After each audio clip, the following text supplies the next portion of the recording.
আপনাকে বলছি, আর কতদিন এভাবে চলবে বলুন তো? নিজের জন্য একটুও ভাববেন না, নিজের কথা একটুও ভাববেন না। আপনি যাদের জন্য জীবন ঢেলে দিলেন, ভালোবাসা দিয়ে যাকে মন থেকে ভরিয়ে তুলেছিলেন, চরম দুঃসময়েও যার পাশে দাঁড়ালেন, সেই মানুষগুলোই আপনাকে ফিরিয়ে দিল। অকৃতজ্ঞতা, আঘাত, অপমান আর দুর্নাম।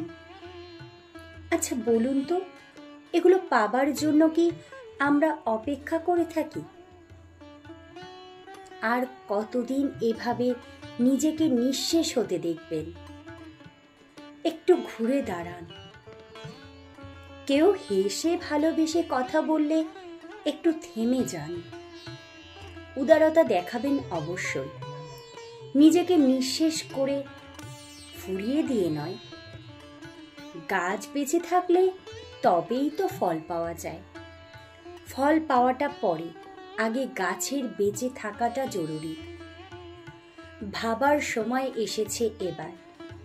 মনে রাখবেন, কলমের কালি ফুরিয়ে গেলে সে কলম যতই দামি হোক না কেন, সে কিন্তু মূল্যহীন।